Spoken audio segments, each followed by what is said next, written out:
تو روزہ جو ہے یہ بھی ایک صبر کی نشانی ہے کہ ہمارے سامنے ساری چیزیں بڑی ہوتی ہیں، ہمارے سامنے پانی بھی ہوتا ہے، ہمیں پیاس بھی لگی ہوتی ہے، لیکن ہم صبر کرتے ہیں کیونکہ اللہ کی رضا کی خاطر۔ ہمارے سامنے کھانا ہوتا ہے، طرح طرح کے پھل ہوتے ہیں، لیکن ہم صبر کرتے ہیں، کھاتے نہیں ہیں کیونکہ اللہ کی رضا کی خاطر۔ اسی طرح ہم دنیا میں بھی ہمیں چاہیے کہ ہم صبر کریں، اور صبر سے جو ہے اللہ تعالیٰ ہمیں اجر و ثواب بھی عطا فرماتے ہیں۔ اس اہم ٹاپک پر گفتگو کرنے کے لیے ہمارے ساتھ ایک مذہبی اسکالر ہیں، بڑے اچھی گفتگو فرماتے ہیں، اللہ تعالیٰ نے انہیں دین و دنیا کے علم سے نوازا ہے، اور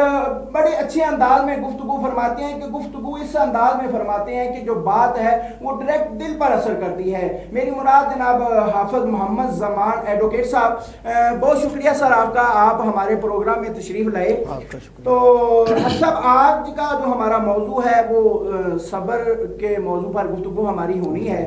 تو دنیا کی باتیں میں نے چند مثالیں دی ہیں، تو میں یہ چاہتا ہوں کہ آپ ہمارے ناظرین کو قرآن و حدیث کے مطابق بتائیں کہ قرآن کی روشنی میں صبر کی کیا اہمیت ہے۔ بسم اللہ الرحمن الرحیم، الصلاۃ والسلام علیک یا رسول اللہ وعلی آلک واصحابک یا حبیب اللہ۔ سب سے پہلے تو حافظ صاحب آپ کا شکریہ، آواز سٹی 49 نیوز کی پوری ٹیم کا شکریہ کہ جنہوں نے رمضان المبارک کی ان بابرکت گھڑیوں میں، ان انمول گھڑیوں میں جہاں ہر لحظہ، ہر آن، ہر ساعت اللہ کی رحمتوں کا نزول ہو رہا ہے، ان لمحات میں ہمیں یہاں مل کے اپنے آپ کو بھی اور لوگوں کو بھی ایک قرآن و حدیث کا درس دینے کی جو ہے نا آپ نے ایک ہمیں موقع دیا ہے۔ اللہ رب العزت آپ کو اور اس ٹیم کے اندر جتنے بھی احباب شامل ہیں، اللہ رب العزت سب کو جزائے خیر عطا فرمائے۔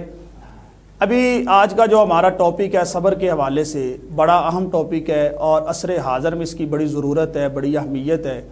اور ہم صبر سے بہت دور ہو چکے ہیں۔ بے شک آپ نے جو ابتدائی گفتگو کی اس میں آپ نے بڑی اہم باتیں کی ہیں، میں اس کی طرف بھی آپ کی توجہ مزید جو ہے نا وہ دلاؤں گا، اور ناظرین کی بھی، لیکن اس سے پہلے قرآن کے حوالے سے انشاءاللہ گفتگو کرتے ہیں۔ قرآن پاک میں صبر کی اہمیت اور ضرورت کے حوالے سے حافظ صاحب آپ اندازہ کریں کہ تقریباً 103 مقامات پہ اللہ نے صبر کا ذکر فرمایا ہے۔ 103 مقامات ایسے ہیں جہاں لفظ صبر آیا ہے، اور اللہ نے صابرین کی عظمت کو بیان کیا ہے، اور صبر کرنے والوں کی شان کو اللہ نے بیان کیا ہے۔ بڑے خوبصورت موضوعات ہیں قرآن پاک کے اندر، اگر ایک ایک آیت پہ گفتگو کریں تو اس کے لیے بڑا وقت درکار ہے، مگر 2-3 جو ہے نا مقامات میں آپ کے سامنے رکھتا ہوں۔ خالق کائنات نے فرمایا یا ایھا الذین آمنوا استعینوا بالصبر والصلاۃ، فرمایا اے ایمان والو مدد طلب کرو نماز سے اور صبر سے۔ اور پھر اگلی بات جو آپ نے تمہیداً گفتگو میں کی کہ ان اللہ مع الصابرین،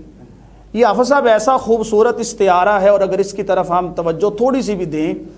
کہ اور اس کو محسوس کریں، کچھ چیزیں ایسی ہوتی ہیں جو الفاظ کے پیراہن میں ہم سمو نہیں سکتے، الفاظ کے سانچے میں ڈال نہیں سکتے، ان کو محسوس کیا جا سکتا ہے۔ اب آپ اسے محسوس کریں کہ اللہ رب العزت کی ذات فرما رہی ہے ان اللہ مع الصابرین، کہ صبر کرنے والوں اپنے آپ کو اکیلا نہ سمجھو، یہ نہ سمجھو کہ ہم نے صبر کیا ہے اور ہم نے کوئی ایسا کام کر لیا ہے کہ جس کے اندر دنیا کے اندر بھی یا آخرت کے اندر بھی ہماری رسوائی ہوگی۔ فرمایا نہیں، ان اللہ مع الصابرین، تم صبر کرو گے تو اللہ کی ذات تمہارے ساتھ ہو جائے گی۔ اور پھر اللہ نے ایک اور مقام پہ فرمایا واللہ مع الصابرین، ادھر فرمایا ان اللہ مع الصابرین، دوسرے مقام پہ فرمایا واللہ مع الصابرین، اور تیسرا ایک مقام وہ بڑا خوبصورت مقام ہے، خالق کائنات نے فرمایا واللہ یحب الصابرین، سبحان اللہ، فرمایا اللہ محبت کرتا ہے صبر کرنے والوں کے ساتھ۔ اب دیکھیں کیا خوبصورت بات ہے، ایک انسان نماز پڑھتا ہے، روزہ رکھتا ہے، زکوٰۃ دیتا ہے، حج کرتا ہے، اور قرآن پاک کی تلاوت کرتا ہے، ذکر و ذکار کرتا ہے، مخلوق خدا کی خدمت کرتا ہے، اور ان سب کے پیچھے جو اس کا نظریہ ہے، جو اس کی سوچ ہے، وہ کیا ہے کہ میں اللہ سے محبت کرتا ہوں۔ اب یہ تمام عبادات کے بعد انسان کے دل کے اندر اور اس کے دماغ کے اندر جو ایک چیز چل رہی ہے وہ یہی ہے کہ کاش کوئی میری ایسی عبادت قبول ہو جائے کہ میری اللہ سے جو محبت ہے وہ قبول ہو جائے، اس کے اندر قبولیت کا ایک درجہ آ جائے۔ لیکن صبر کیا خوبصورت نیکی ہے اور کیا خوبصورت کام ہے کہ اللہ کی ذات فرماتی ہے کہ تم صبر کرو گے تو پھر تمہیں نہیں یہ کہنا پڑے گا کہ میں اللہ سے محبت کرتا ہوں، بلکہ خالق کائنات خود فرماتا ہے کہ میں صبر کرنے والے سے محبت کرتا ہوں۔ کیا خوبصورت بات ہے۔ اسی طرح خالق کائنات نے فرمایا، اب اس کو آگے دوسری آیت کے اندر آپ کو میں لے کے چلتا ہوں، فرمایا ان اللہ مع الصابرین، اور آگے فرمایا ولا تقولوا لمن یقتل فی سبیل اللہ اموات۔ کیا خوبصورت بات ہے کہ تیر چل رہے ہیں، تلواریں چل رہی ہیں، نیزے چل رہے ہیں، برچیاں چل رہی ہیں، گردنیں کٹ رہی ہیں، اور میدان جنگ ہے، اور میدان جنگ کے اندر انسان کو سب سے جو عزیز چیز ہے وہ اپنی جان ہے، مگر وہ اپنی جان کی پرواہ نہیں کر رہا، اللہ کے راستے میں اپنے آپ کو جو ہے نا قربان کر کے اس کی رضا پہ راضی ہو رہا ہے اور صبر کر رہا ہے۔ اب اللہ کی ذات نے فرمایا وَلَا تَقُولُوا لِمَن يُقْتَلُ فِي سَبِيلِ اللَّهِ أَمْوَاتٌ۔ اب اس نے صبر کیا تو اللہ نے اس کو اجر کیا دیا، فرمایا سامنے لاش پڑی ہے،